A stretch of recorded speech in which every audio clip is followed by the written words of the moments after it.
araw sa inyong lahat. Muli na ngang nagbabalik sa ating podcast channel, Lakbay Tinig, kung saan kayo ay maniniwala, matututo at magigising sa katotohanan. Ngunit, bago ang lahat, ako si Princess Casey Itamolin, nakasama sina Lian Ray San Pedro. Jacob Zapanta. At ako naman po si Nino Villarante. Nicole! Ay, mga kuya ate! Ano na nga bang maaari natin maging talakin ngayong araw na ito?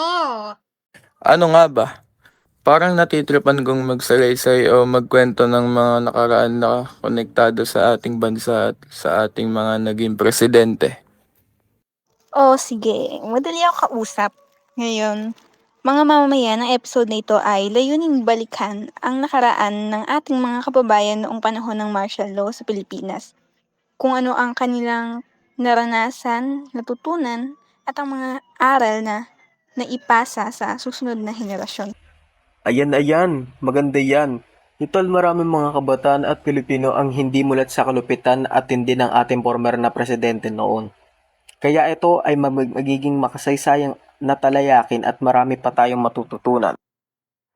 para mas maintindihan natin ang buhay noong martial law, kasama natin ngayon ang dalawang panauhin na nakaranas noon. Unang tanong po, ano po ang pinaka-naaalala ninyo noong panahon ng martial law? Ano po yung pangyayaring hindi nyo malilimutan? Ang pinaka-naalala ko lang talaga ay yung matinding takot at yung kawalan ng kalayaan. Hindi ko talaga malilimutan yung pakiramdam na sa isang ilap na walang karapatan namin matsalita o magreklamo. Naalala ko lang noong panahon na iyon ay ang kaayusan at disiplina. Walang makalat sa kalye at naging ligtas maglakad kahit hating gabi. Grabe po, nakakaantig ng puso ang inyong kwento. Ang dami po nating matututunan mula sa inyong karanasan. Pangalawang tanong, kamusta po ang araw-araw na buhay ng mga tao noon? Ano po ang naramdaman ng mga tao sa paligid ninyo?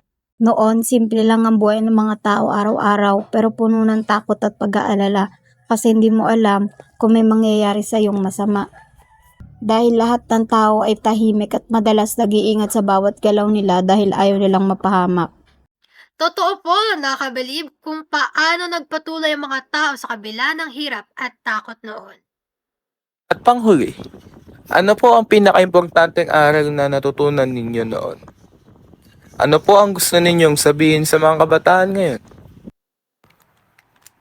Makinig sa paalaala ng magulang, huwag magastos, huwag mabarkada, umuwi sa tamang oras para hindi mag-alala ang magulang. Mga kabataan ngayon, mag-aral muna, unahin muna mag-aral, huwag munang mag-asawa ng maaga dahil maganda ang may pinag-aralan. Maraming salamat po sa pagbabahagi ng inyong kwento. Sana mas marami pang kabataan ang pakinig at matuto mula sa inyong mga karanasan. Ayun o, sino nagtatapos ang ating makabulahang talakayan para sa episode na ito.